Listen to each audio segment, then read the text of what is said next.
뭐든지 본질이 중요합니다. 본질만 흔들리지 않으면 가정도 사회도 국가도 인생도 절대로 무너지지 않습니다. 이 본질이 흔들릴 때 가치관이 무너지게 되고 또 혼란이 오게 되는 겁니다. 이 사회가 자꾸 흔들리는 것도 이 법치와 공정과 평등과 정의라고 하는 이 가치가 흔들리기 때문입니다. 열심히 일하면 내일의 꿈이 보장된다는 이 희망이 있어야 하는데 오늘의 현실은 그렇지가 못합니다. 요즘 여러분 잘 아는 비트코인 가상화폐가 큰 심각합니다. 정상적으로 살아서는 도저히 내가 집을 사고 인생의 꿈을 성취할 수 없다고 하는 이런 희망이 보이지 않기 때문에 허황된 것에 많은 사람들이 목숨을 거는 거예요. 이거 굉장히 위험한 현실입니다. 우리 모두가 사회든 나라든 교회든 개인이든 좀 정직했으면 좋겠습니다. 잘못과 실수는 누구에게나 있습니다. 저도 많은 허물이 있는 사람이에요. 정부가 코로나 방역도 시행착오가 있었다면 이 국민의 협조를 구해야 돼요. 여러분, 우리나라가 경제 10대 강국이에요. 그런데 지금 백신의 대처가 아프리카만도 못한 세계 거의 꼴찌입니다. 여러분, 하루하루가 국민들이 얼마나 힘이 든 거예요. 그리고 경제적 손실은 상상을 초월하는 일들입니다. 나라가 이런 어려움이 있을 때일수록 정직하게 국민의 협조를 구하면서 호소하고 국민의 생명을 지키려고 하는 정직하고 결연한 그런 지도자의 모습이 보이면 국민은 참게 돼요. 인내하고 기다리는 겁니다. 저는 우리 국민이 보통 국민이 아닙니다. 여러분, IMF 때 금모기를 보세요. 세계가 한국은 끝났다고 말할 때 우리는 다시 일어나는 세계가 깜짝 놀란 겁니다. 우리가 그때 교회를 지면서도 우리가 가지고 있던 금부치, 교회 열쇠, 실반지까지 다 빼놨어. 어금니에 금리만 빼지 않고.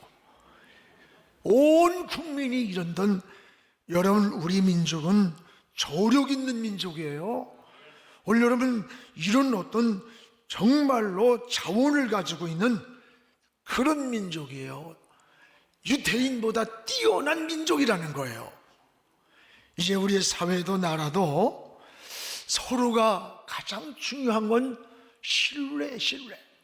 너무 불신이 너무 많이 쌓여가는 게 정말 안타까워요. 이런 신뢰가 정말 회복되었으면 좋겠어요. 모든 것은 저는 본질이라는 겁니다. 모든 것은 이 본질로 돌아가면 답이 보이게 돼 있습니다. 본질이 뭘까요? 나무로 비유하면 뿌리와 같은 거예요.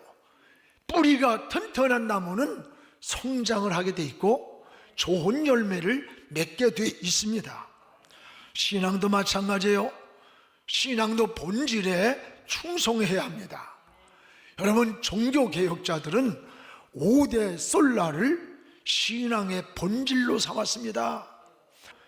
우린 다시 한번 본질로 돌아가야 돼. 우리 신앙도 개인도 교회도 나라도 본질을 회복하면 절대로 무너지지 않습니다. 오늘 말씀은 주님이 예루살렘으로 예배를 드리기 위해서 들어가는데 그 성전 안에서 짐승들이 시끄럽게 울고 있고 돈 바꾸는 소리가 쩔렁거리고 난장판이 되어 있는 거예요. 예배의 교회 성전의 본질을 잃어버렸어요. 목적을 잃은 거야. 주님은 이걸 보시고 성전에서 채찍을 들고 상을 들러 엎었어요. 이 짐승들을 내쫓아버렸어요. 이걸 우리는 뭐라고 하느냐? 예수님의 의분이라고 그래요. 예수님의 의분은 성전의 본질이 빗나간 거예요. 성전이 해야 할 목적이 뭔지 빗나간 거예요. 여러분, 용서하는 것과 타협은 전혀 다릅니다. 주님은 잘못을 뉘우칠 때 끝없이 용서하셨어요. 그러나 불의에 대해서는 단호하게 의분을 나타내셨어요. 와 있을진저 바리새인들아, 덕사의 새끼들아, 무섭게 주님이 의분을 우리에게 보여줍니다. 지금 이 시대는 의분이 필요한 시대입니다. 여러분, 가정에서도 이 자녀들에게 양육하는데 마찬가지예요. 요즘 아이를 하나둘 키우다 보니까 아이들이 우상이 돼 있어요. 자기 중심적이고 이기적입니다. 선하게 구별을 못해요. 여러분, 사랑이 아니라 이건 아이들을 방종하게 만들어버리는 거예요. 교회도 마찬가지예요. 요즘 교회가 죄를 지적하지를 못해요. 세상과 적당히 통화되어 가고 있어요. 무섭게 잘못을 지적하는 이 선지자적 메시지가 사라지고 있다는 거예요. 무서운 겁니다. 여러분, 세속은 굉장히 무서운 적이에요. 저 세속에 밀려서 유럽 교회가 무너졌고 또 미국 교회가 그 전철을 밟아갑니다. 우리나라도 보세요. 몇 년 전서부터 저 시청학 광장에서 동성애자들이 뻘거벗고 말이야 난리를 매년마다 쳐도 그거를 한국교회가 막지를 못하고 있어요. 굉장히 위험한 일들입니다. 여러분, 초대교회를 보십시오. 초대교회는 진리를 붙잡고 진리를 위해 목숨을 걸었던 게 초대교회입니다. 초대교회를 보면 십자가와 부활을 증거하다가 순교를 당하면서도 진리를 지켰어요. 여러분, 우리 믿음의 선진들은 걸어간 길을 보세요. 신앙의 발자취를 보세요. 그들은 주님의 이름 까닭에 집을 뺏겼어요. 재산을 뺏겼어요. 예수 믿는다는 그 하나 때문에 직장을 잃은 거예요. 그러면서도 믿음을 지켰어요. 신앙을 지켰어요. 우리는 그리스도의 흔적을 가진 자라고 오히려 당당히 고백을 했던 겁니다. 그런데 지금 우리의 신앙은 어떨까요? 여러분, 십자가는 버리고 영광만을 바라봅니다. 그러나 십자가의 죽음이 없이는 부활의 영광이 있을 수가 없는 거예요. 오늘 주님이 성전을 정화하시면서 이 성전의 목적이 빗나간 자들, 이들을 내쫓는 이 사건을 통해서 우리는 성전의 본질이 뭐냐 도대체, 또 하나는 성전이 어떤 곳인가를 우리에게 주님이 잘 알려주고 있는 거예요. 무엇보다도 성전의 본질은 예배를 회복하는 겁니다. 가장 중요한 것은 예배를 회복하는 거예요. 오늘 12절을 우리 같이 한번 읽겠습니다. 예수께서 성전에 들어가서 성전 안에서 매매하는 모든 사람들을 내쫓으시며 돈 바꾸는 사람들의 상과 비둘기 파는 사람들의 의자를 들러 엎어버렸다. 쫓아버렸다. 들러 엎어버렸다. 이게 뭡니까? 여러분, 성전의 거룩성을 회복하기 위한 정화였어요. 주님은 성전 안에서 매매하는 자들, 돈 바꾸는 자들, 재물이 아닌 것을 가지고 들어와서 이거를 파는 자들을 내쫓았어요. 이들은 성전을 더럽히는 자들이에요.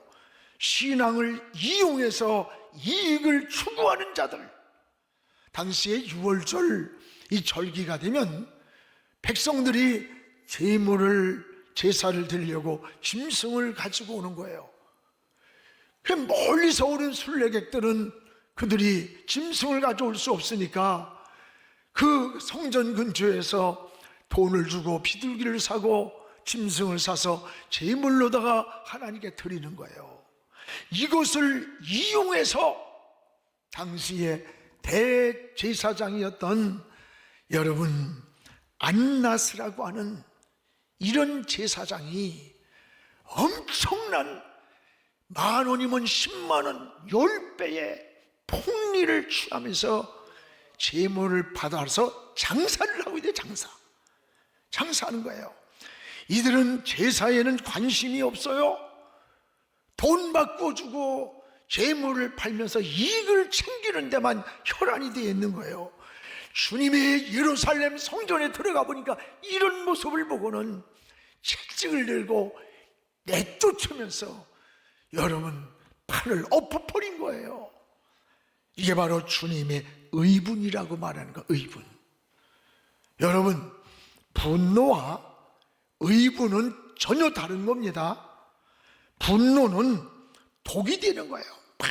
화를 내고 성질 내는 거, 이건 독이 되고 마귀에게 속는 일이 됩니다. 그러나 의분은 진리를 지키기 위해서, 믿음을 지키기 위해서 불의에 타협하지 아니하고 불의에 맞서 싸우는 것, 이걸 의분이라는 거예요.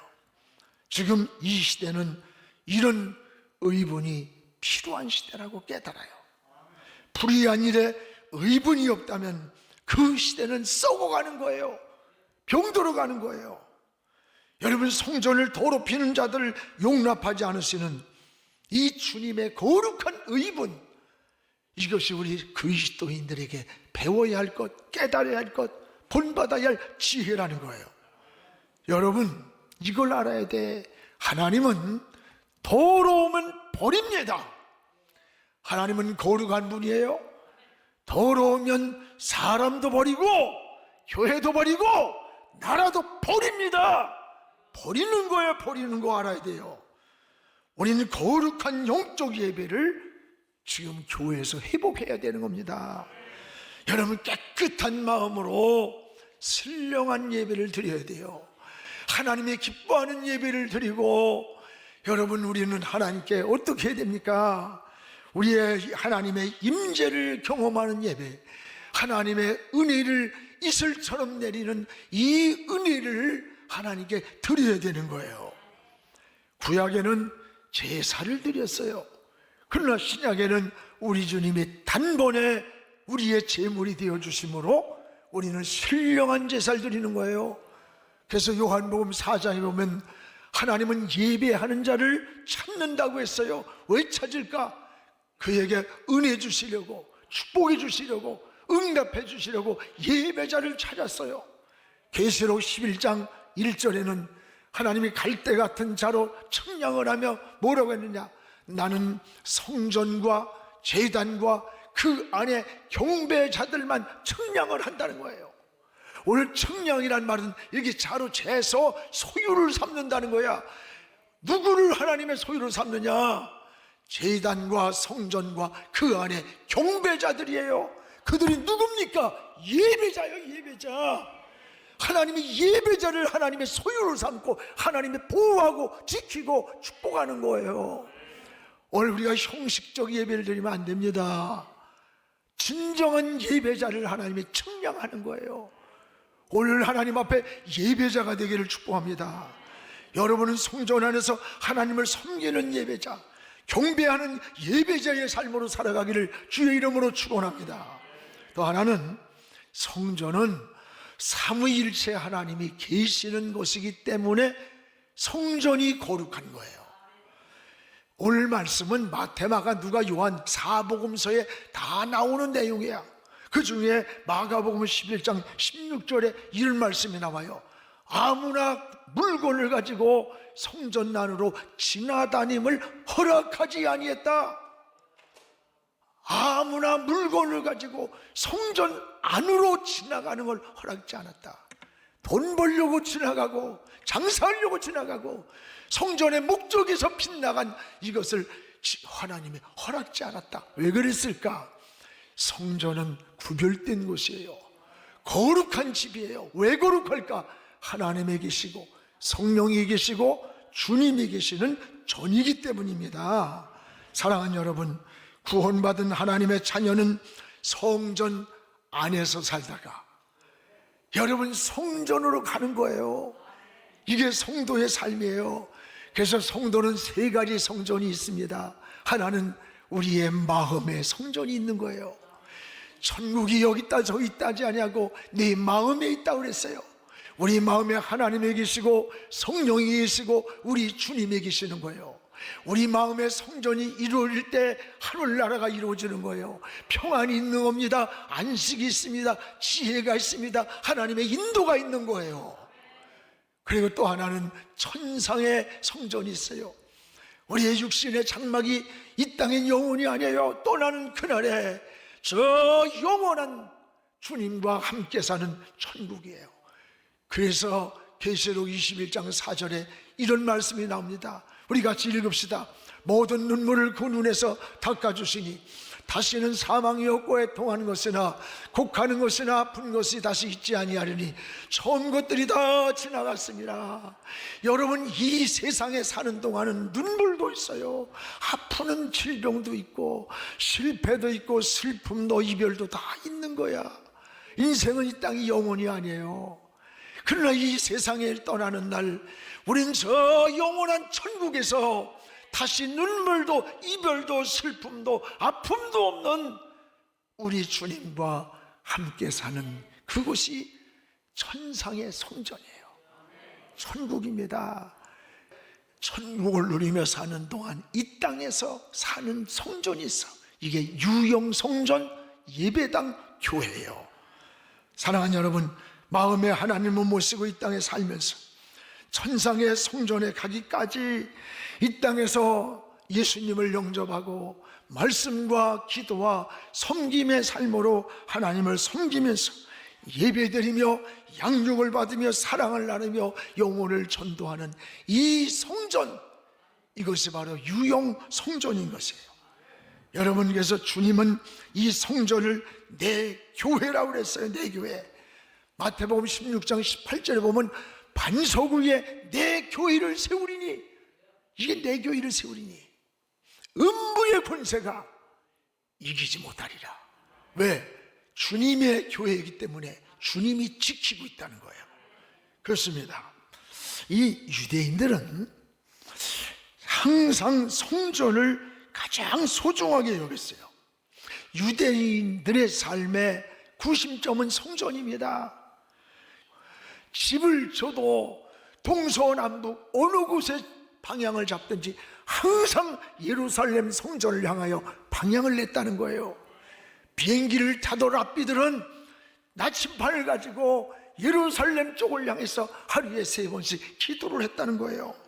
이 모든 게 성전 중심한 삶이에요. 왜 이렇게 성전이 중요할까? 성전의 주인이 누구냐? 하나님인 거예요. 즉 하나님을 중심한 삶이에요. 누가 헌금을 많이 하고 무슨 누가 개척을 했다고 해서 그것이 성전이 무슨 자기 거, 누가 돈을 많이 냈다고 해서 그걸 꼭 물려줘야 되고 뭐 해야 되고, 글쎄 뭐 해야 돼도 좋습니다. DNA 같은 게 또 잘해. 난 이거 좋아해. 그러나 본질적으로 성전의 주인은 하나님이라는 거야. 그래서 성전 중심한 삶이란 말은 하나님 중심한 삶인 거예요. 다니엘이 여러분 6장 10절에 보세요. 저 바벨론 포로에 잡혀갔어요. 다른 신에게 절을 하거나 기도를 하면 저 사자굴 속에 집어넣는다 했는데도 그 어인이 찍힌 걸 알고도 다니엘은 하루에 3번씩 예루살렘 쪽을 향해 창문을 열고 예루살렘을 향하여 3번씩 하나님께 기도했어요. 이것 때문에 사자굴 속에 들어갔지만 하나님은 사자의 입을 보면서 거기서 생명을 건지시고 일약 하나님이 바벨론 나라의 제2인자가 되게 만든 거예요. 사랑하는 여러분, 오늘 이스라엘 백성들이 포로 생활에서 울었던 것은 의식주 때문에 운 게 아니에요. 무너진 성전, 빼앗긴 성전, 하나님 다시 돌아가서 포로에서 돌아가서 다시 성전을 이루고 마음껏 하나님께 예배드리고 싶다고 하는 그 고백으로 이스라엘 백성들은 울었던 겁니다. 오늘 성전 중심한 삶은 바로 하나님 중심한 삶이에요. 여러분도 하나님 중심한 삶으로 사시기를 축복합니다. 내가 성공을 꿈꿔도, 여행을 해도, 인생의 방향을 정하든지, 어떤 인생의 길을 정하든지 내 인생의 머릿돌이 하나님이 되어야 돼. 내 인생의 다림줄이 하나님이 되어서 기준을 삼을 때 그 길은 하나님이 인도해 주는 거예요. 하나님이 지켜주는 거예요. 우리 믿음으로 달려가기를 주의 이름으로 축원합니다. 또 하나, 주님은 성전을 기도하는 내 집이라고 해서 내 집. 우리 13절입니다. 같이 읽겠습니다. 그들에게 이르시되 기록된 바 내 집은 기도하는 집이라 일컬음을 받으리라 하였거늘 너희는 강도의 소굴을 만드는도다. 내 집, 하나님의 집은 내 집이라, 거기는 기도하는 집이라. 성전의 주인이 누군가를 말해주는 거예요. 여러분, 집이란 개념은 거처를 말한 거처. 여러분, 집의 가치가 뭐예요? 무슨 목적으로 이 집을 지었느냐?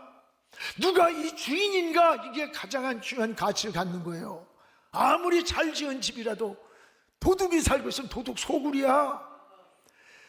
여러분, 죄인을 가두면 그건 감옥이에요. 오늘 그것이 무슨 목적으로 지었느냐가 중요한 거야. 그리고 그 주인 누군가? 성전의 주인은 사무이 일체 되시는 하나님일 뿐 아니라 그 사용의 목적은 오늘 뭐라 그랬어요? 내 집은 기도하는 집이라.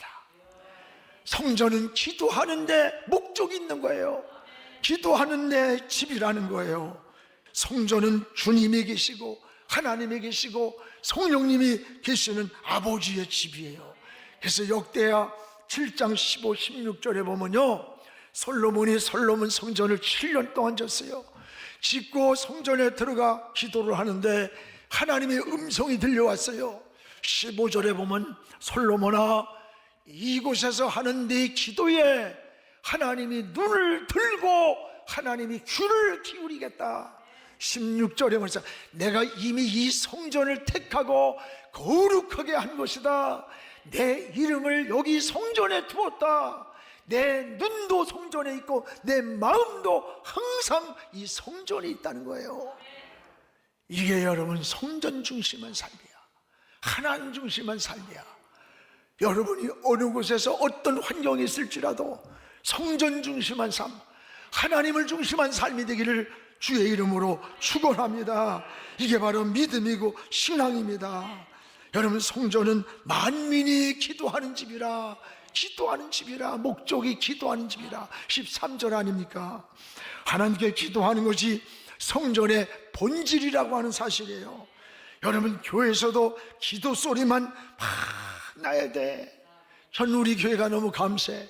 24시간 그냥 기도 소리가 멈추질 않아.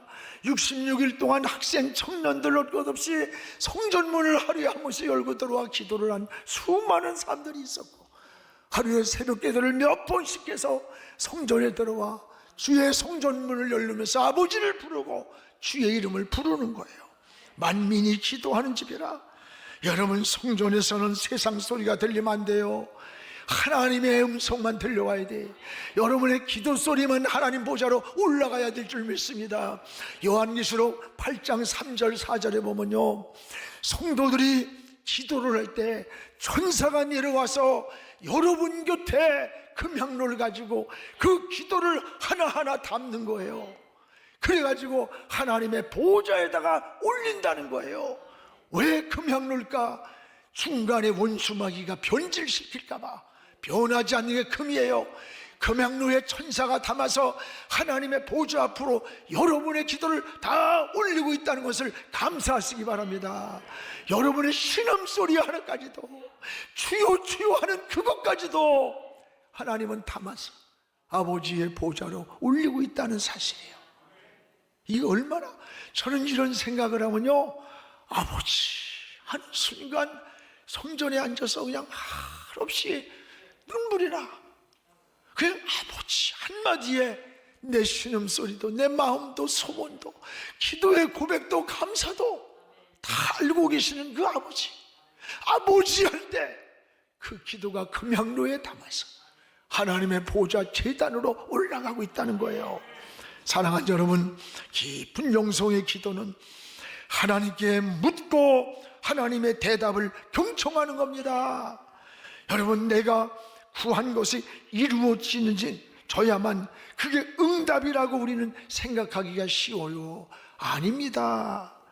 여러분, 진정한 응답은 내 뜻이 이루어지는 게 아니라 오늘 하나님의 뜻이 우리 안에서 이루어지는 것이 바로 응답인 거예요. 그러므로 소원을 구할 뿐 아니라 끊임없이 하나님께 물으십시오. 그리고 하나님의 음성에 경청하시기 바랍니다. 여러분도 하나님의 뜻을 먼저 깊이 묻는 이런 기도가 있기를 주의 이름으로 축원합니다.